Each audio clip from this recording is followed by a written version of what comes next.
ఎట్లా అయితే అన్యాయాన్ని ప్రశ్నించాలో అట్లానే మనవాడు అనుకున్నప్పుడు ఒక మేధావి రిటైర్డ్ సుప్రీంకోర్టు జస్టిస్గా పనిచేసినటువంటి వ్యక్తి సుదర్శన్ రెడ్డి గారు, మరి అటువంటి బిడ్డకు వైస్ ప్రెసిడెంట్ ఆఫ్ ఇండియాగా ఒక కంప్లీట్ ఆపోజిషన్ పార్టీ అభ్యర్థిగా దేశంలో ఉన్నటువంటి అనేక పార్టీలు సపోర్ట్ చేసినటువంటి వ్యక్తి గెలవాలని కోరుకోవడం కూడా అది డెఫినెట్గా ఒక పాజిటివ్ ప్రాంతీయవాదం అవుతుందని చెప్పి నేను మనస్ఫూర్తిగా భావిస్తూ ఉన్నాను.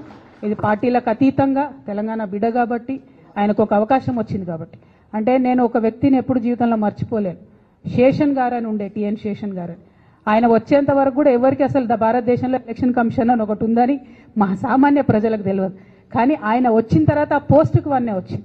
సుదర్శన్ రెడ్డి గారు కూడా గెలిస్తే డెఫినెట్గా వైస్ ప్రెసిడెంట్ పోస్టుకు కూడా వన్నే తెస్తారని నేను అనుకుంటున్నాను. ఎందుకంటే అనేక సందర్భాల్లో ఆయన చూసినాం, ఆయన ఇచ్చినటువంటి పాజిటివ్ తీర్పులు కానీ ఆయనకు ఉన్నటువంటి కాన్స్టిట్యూషనల్ ఎక్స్పర్టీస్ కానీ చూసినాం. అటువంటి అవకాశం వారికి వస్తే బాగుంటుందని చెప్పి మనస్ఫూర్తిగా నేను కోరుతా ఉన్నాను. ఎట్ ద సేమ్ టైం మరి తెలంగాణ జాగృతిలో కూడా మీరందరూ చూసినారు గత కొన్ని రోజులుగా జరుగుతున్నటువంటి పరిణామాలని మేమందరం కూడా అంతరంగంగా చర్చించుకుంటా ఉన్నాం. ఒక ఉన్నతమైనటువంటి ఆశయాలతో తెలంగాణలో అడుగేయాలనేటటువంటి ఆలోచనలో ఉన్నాం. ఉన్నతమైనటువంటి లక్ష్యంతో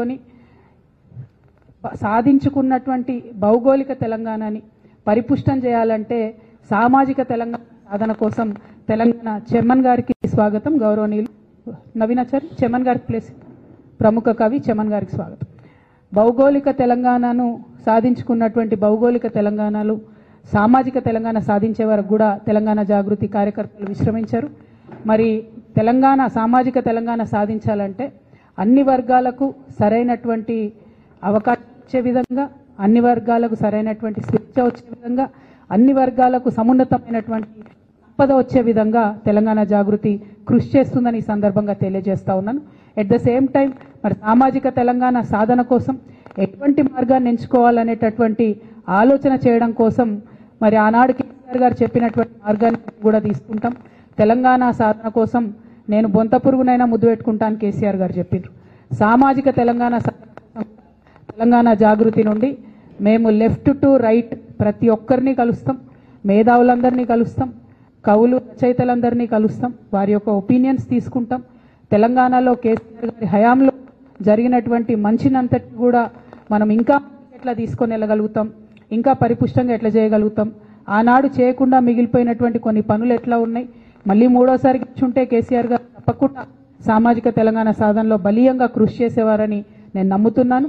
వారు అన్ఫార్చునేట్లీ అవకాశం రాలేదు కాబట్టి తెలంగాణ జాగృతి ఆ ఎజెండాను ముందుకు తీసుకుని వెళ్తుందని కూడా ఈ సందర్భంగా తెలియజేస్తూ మరి కాళోజీ నారాయణరావు గారి జయంతి సందర్భంగా, చాకలైలమ్మ గారి వర్ధంతి సందర్భంగా ఆ మహోన్నతమైనటువంటి వీరులు ఇచ్చేటటువంటి ఆ స్ఫూర్తిని ముందుకు తీసుకెళ్లడానికి ఇక్కడికి వచ్చినటువంటి మిత్రులందరికీ కూడా మళ్ళొకసారి ధన్యవాదాలు తెలియజేస్తా ఉన్నాను. ప్రముఖ కవి చెమన్ గారు, అట్లానే ఉషారాణి మేడం గారు, ఇంకా అనేక మంది సాహిత్యమూర్తులు వస్తూ ఉన్నారు. వీరందరి ఒపీనియన్స్ కూడా తీసుకుంటాం. అల్టిమేట్గా ఒక మంచి సమాజం, అందరికీ అవకాశాలు ఉండేటటువంటి సమాజాన్ని నిర్మించడం కోసం మా వంతు కృషి చేస్తామని ఈ సందర్భంగా తెలియజేస్తా ఉన్నాను. Thank you. జై తెలంగాణ, జై తెలంగాణ. ఏమై స్లో ఉన్నారు? జై తెలంగాణ, జై జాగృతి.